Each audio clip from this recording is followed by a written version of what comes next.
Hello les petits frérots, c'est Kenan et bienvenue pour une petite présentation d'un logiciel pour animer votre fond d'écran. Donc je tiens tout d'abord à insister que le logiciel est payant et donc pas gratuit.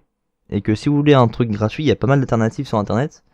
Et que j'en ferai peut-être un tuto aussi pour que vous ayez les deux solutions, donc un payant et un gratuit. Mais le payant est vraiment la meilleure solution. En plus le prix est assez dérisoire, c'est-à-dire 3,99€.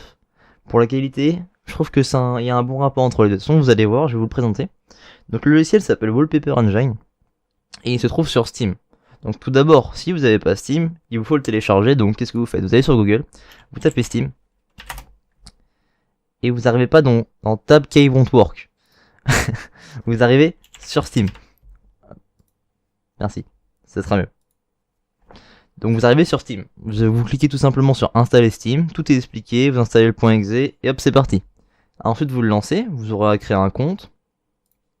Et vous arriverez là, ou plutôt là je crois, quand vous serez connecté, pas sur le logiciel directement, mais à la une. Donc Wallpaper Engine est exclusivement sur Steam. Donc vous tapez Wallpaper Engine, vous arrivez sur la page du logiciel. Et ensuite, si vous vous intéresse, vous l'achetez ici. Donc tout simplement. Moi, mon but, ça va être de vous le présenter, pas que vous l'achetiez forcément. Donc qu'est-ce qu'il fait? Bah, déjà il anime votre fond d'écran, c'est le but principal du logiciel. En plus, il a peu d'impact sur vos performances en général. Tout est entièrement personnalisable avec des éditeurs et le fond d'écran déjà proposé. Et c'est à peu près tout. Il est compatible avec tous les PC, presque tout type de vidéo, c'est assez polyvalent comme logiciel. Donc si vous l'avez acheté, il sera dans votre bibliothèque dans le logiciel. Vous aurez juste à le télécharger et ensuite à le lancer. Et quand vous le lancerez, vous allez tomber sur cette fenêtre. Attendez, tant que ça arrive. Sur cette fenêtre. Donc voilà, la fenêtre de démarrage qui va vous demander pour changer votre fond d'écran. Sachez que vous la retrouverez dans votre barre des tâches ici. Voilà, sur cette icône Wallpaper Engine. Vous faites changer de fond d'écran et vous arriverez sur la même. Le logiciel sera toujours en train de tourner derrière votre PC. Donc moi j'ai deux écrans, donc deux fonds d'écran sont chargés et sont gérés. Si vous avez qu'un seul écran, il vous en proposera qu'un, bien évidemment. Donc vous faites changer le fond d'écran, et là vous arrivez directement dans le menu. Bon, vous aurez pas tout ça, vous aurez les trois petites rangées là. C'est les fonds d'écran proposés pour vous montrer les possibilités du logiciel. Donc vous voyez, c'est déjà stylé, même les trucs de base sont assez stylés, sont assez bien faits. Puis au pire c'est juste un aperçu, hein, donc bon. Donc voilà, c'est sympa, mais c'est pas le plus important. Maintenant, on va s'attaquer au plus gros, c'est-à-dire à la communauté Steam, donc le workshop. Et en fait, c'est là où tous les fonds d'écran créés par des fans ou par des gens ou par les particuliers en général sont proposés. Je sais pas combien il y en a à ce jour, mais il y en a beaucoup, beaucoup. Et il y a principalement, donc si vous êtes fan de manga et de manga tout court, il y a plein de trucs de manga, plein de trucs japonais en tout genre, mais il n'y a pas que ça, bien évidemment. Il y a par exemple des audiovisualiseurs, vous voyez les trucs stylés où il y a des barres et quand vous mettez de la musique, ça va vous montrer les signaux envoyés. Il y a des timelapses, il y a de la technologie, des jeux vidéo, des paysages, il y a plein de trucs. Je peux vous montrer des exemples. Par exemple, vous pouvez filtrer les résultats. Par exemple, si vous mettez paysage, on n'aura que des paysages. Et là, il y en a plein. C'est simple. Il y a des paysages de jeux vidéo, des paysages tout court et tout. Donc c'est très simple, vous cliquez dessus, vous appuyez sur télécharger à droite, et vous pourrez le télécharger. Et vous les aurez directement ici dans votre bibliothèque. Et donc pour changer de fond d'écran, c'est très simple aussi, vous appuyez juste sur votre fond d'écran que vous voulez mettre, que vous avez téléchargé, et il se met. Tout simplement. Vous pouvez tout personnaliser à droite. Donc si c'est un fond d'écran personnalisable, comme je vais vous montrer, par exemple on va vous montrer ça. Donc hop. Oui, donc en fait ça c'est un visualiseur, c'est-à-dire que si je mets un petit peu de musique, attendez, je vous mets ça, voilà, j'ai ça sur Spotify K-pop, voilà, vous voyez, hop, les barres bougent audio, c'est génial. Bon, on va pas écouter ça par contre. Et vous pouvez tout changer, vous voyez ici, attendez, je vais aller sur mon deuxième écran, comme si vous pouviez voir, mais en fait non. Du coup je vais mettre ça là, vous pouvez tout changer, vous pouvez changer la couleur des différentes parties du skin, vous pouvez changer le radius, donc... vous pouvez changer la range des barres, donc la distance à laquelle les barres vont évoluer.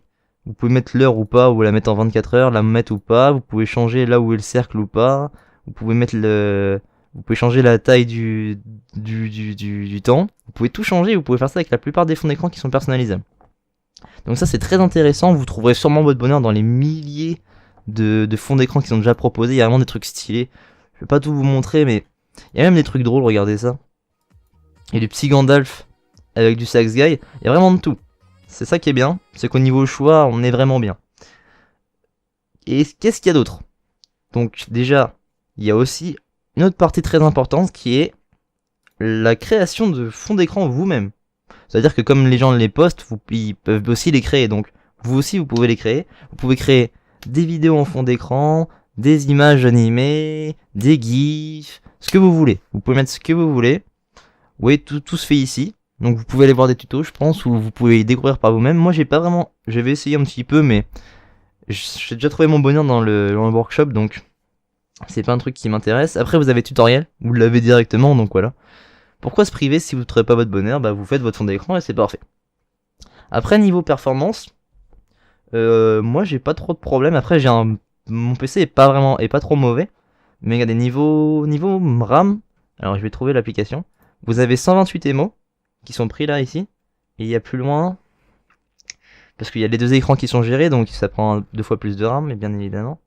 Ça vous prendra maximum 130 émos, 150 sur 4 Go de RAM, c'est pas énorme. C'est pas énorme et le plus que ça va vous prendre en performance, c'est sur le processeur. Mais pas de problème, pas de panique. Quand vous allez mettre une application en... Attends, je vais vous mettre le son comme ça, vous allez vous en apercevoir. Quand vous allez mettre une application... Vous mettez le son, attendez. Vous allez mettre une application en maximisé comme ça, bah le fond d'écran en fait va se mettre en pause derrière. Du coup, il prendra plus de place sur votre PC, enfin beaucoup moins qu'avant. Et par exemple, si j'enlève direct la fenêtre, bah il va se relancer. À l'endroit où je l'avais arrêté. Donc ça, c'est vraiment très très bien. Et je répète, tout est personnalisable, même ces paramètres-là sont personnalisables dans les options ici. Vous pouvez soit figer l'écran quand vous maximisez une application, soit le laisser continuer. Vous pouvez aussi changer la qualité pour baisser les performances pour que ça prenne pas trop sur vos performances de votre système. Vous pouvez accentuer les couleurs, changer les opacités des icônes sur votre bureau. C'est vraiment pas mal. On a vraiment tout. Au niveau rapport qualité-prix pour 3€, je pensais j'aurais jamais pensé mettre 3,99€ dans un logiciel de fond d'écran. Mais quand on voit ce qu'il propose, c'est vraiment sympathique. En plus, pas mal de gens passent de temps sur leur fond d'écran. Donc n'hésitez pas, si ça vous intéresse, n'hésitez pas. Sinon, vous pouvez essayer aussi vous tourner vers une alternative plutôt gratuite. Ça existe, mais c'est moins personnalisable et c'est peut-être plus gourmand, je sais pas trop, j'ai pas encore étudié la question. Donc les gens, j'espère que ça vous a plu. Je vous dis à la prochaine pour peut-être un autre tuto, peut-être d'autres vidéos, jeux vidéo. N'hésitez pas à aller voir ma chaîne si vous avez aimé la vidéo. Et j'espère que ça vous aura fait plaisir et que ça vous aura fait découvrir un nouveau logiciel. Donc voilà les gens, à plus, bye bye.